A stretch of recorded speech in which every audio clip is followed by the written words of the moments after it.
Hi, and welcome to your first set of words in your vocabulary study. The roots we will be discussing today are stru, struct, poli, and sieve. So before we begin, I'm going to give you a little forget-me-not. You will notice as we go through this video that there are only 15 words for you to study. Do I want you to know those words? Of course. But the real stars here are the roots. I want you to know those roots because those are how you will break apart words in the future. I do not want your learning of the vocabulary to stop at these 15 words. No, these are just ones I handpicked that I thought were important for you to know. But you can apply these roots to any other word you come across. That is why you are learning these roots.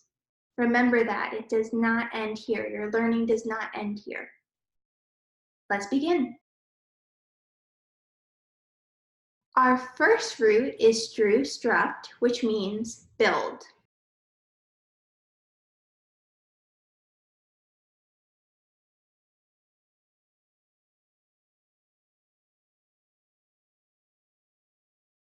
To start us off is the word structure.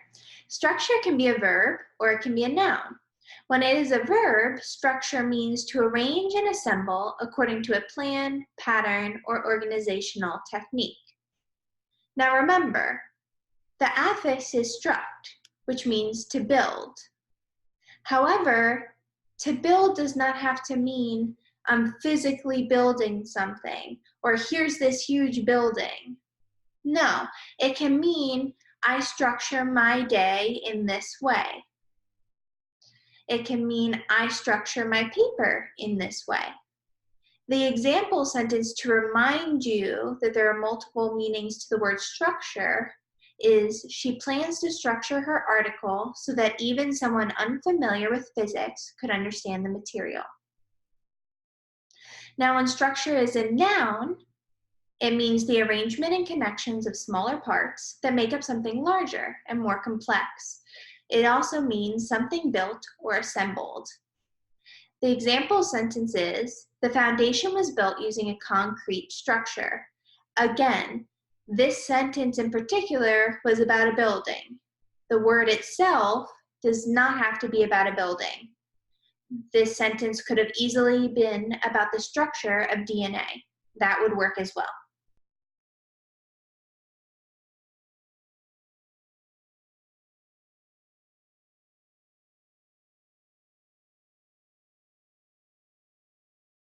Our next word is construct or construct.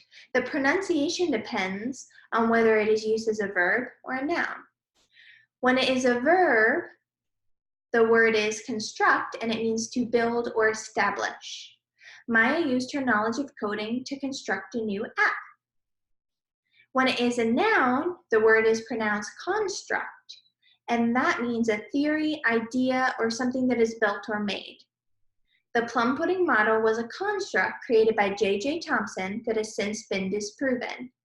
Again, this word can be used to speak about buildings, but it can also be used to talk about ideas, theories, things of that nature.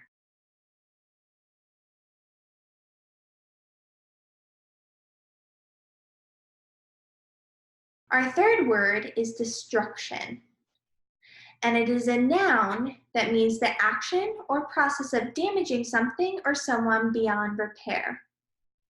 It does have that root, the struct, in it, which is build, but that DE really means the opposite.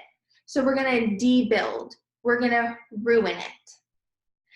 Now, you're seeing a pattern here, I hope. Struct doesn't just have to mean buildings. The example is in Romeo and Juliet, a family feud caused the destruction of two young teenagers.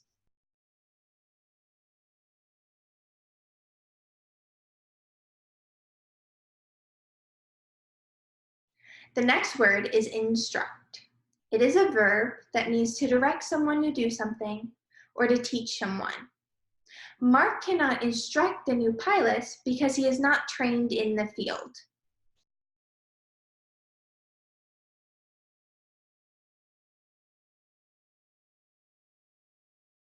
The last word in this grouping is construe, and is a verb that means to interpret words and/or actions to determine meaning. It also means to infer. For instance, that picture in the upper right-hand corner is abstract. You must construe the meaning from what you see and what experiences you have had. Words can be construed. Your tone can be construed. Actions such as body language, rolling your eyes, all of that construes meaning. The example sentence is, readers can construe the message of the same book differently. Now, fun fact, if you put MIS, miss, in front of construe, and make a new word, misconstrue, that means to wrongly infer or to wrongly interpret the actions. Miss means wrongly or incorrectly. Our next root is poli, and that means city or people of a city.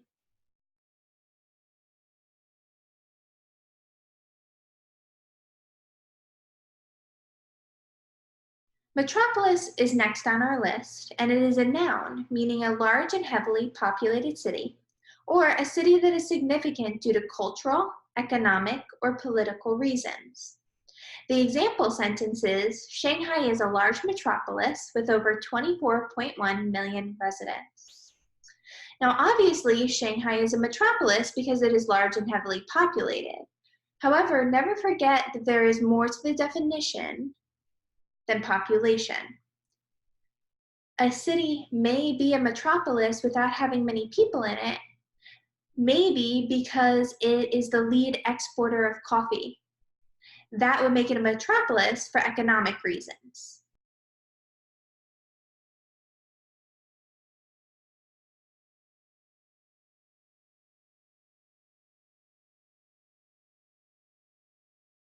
The next word is police. Now, I know most of you know the definition of police when it is used as a noun.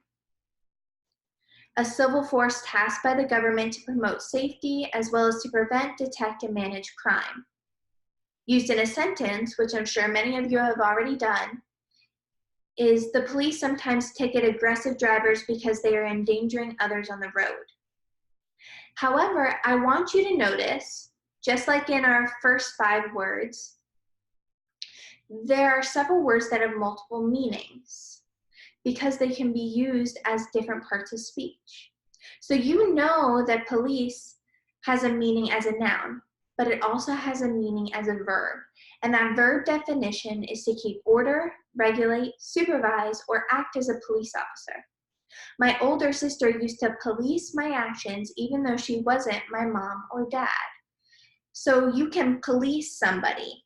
That is using it as an action, as a verb. It's describing what you're doing.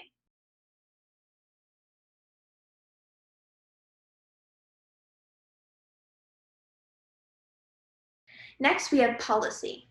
It's a noun meaning a set of actions, procedures, and rules proposed, suggested, and/or adopted by the government, groups of people, or individuals. The school adopted a policy that outlined how bullying cases would be handled. That was a group of people. It was not the government, it was a school. However, the government can make policies, so can an individual. Maybe you have a personal policy for how you handle friendships. The school has a policy on late work. The government has a policy on voting procedures. Finally, we have civ. Civ means citizen.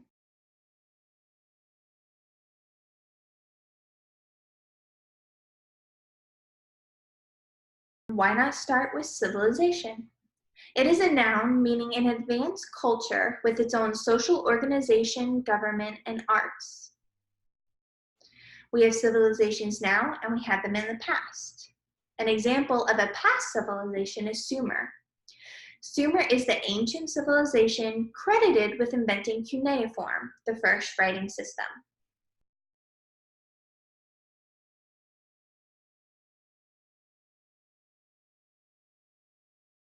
Our next word is civil. Civil is an adjective. It means polite and well-mannered. Lucas was a civil debater. He listened to his opponents and waited for his turn to speak.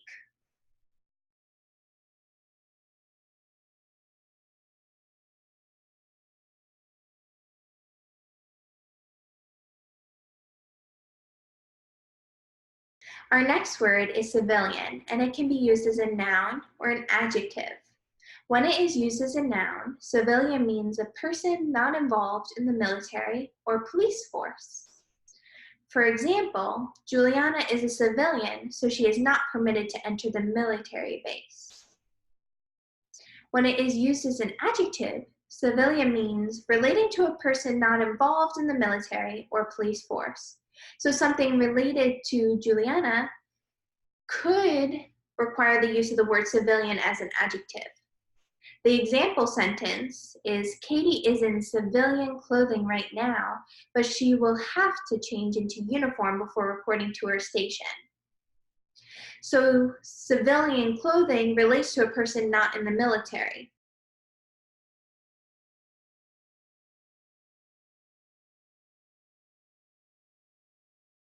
The word civic is next, and it is an adjective. It means the rights, responsibilities, and community affairs related to cities, towns, countries, and citizens. A sample sentence would be, the volunteers planted the community garden out of a sense of civic responsibility. Now, civic is usually attached to a few buzzwords. Civic responsibility, civic engagement, civic duty. Those are the common instances where you will see the word civic.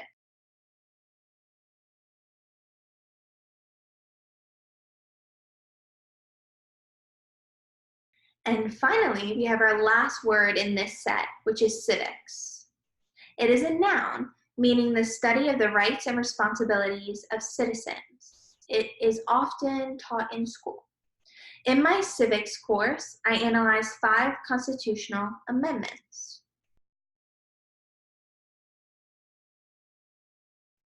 Now, for a study tip. Despite watching this video, or making online flashcards, or playing games online to practice the words, you should always write down your notes. Why should you handwrite them? Because research shows that by handwriting something, it helps to commit the information to your long-term memory, which is what you want. You don't want to take this test and forget about it, or get to the test and not remember any of the words. You want to remember these words for life. So make sure that you either make flashcards, you do notes, you make yourself a quiz. Write by hand, and it will help you.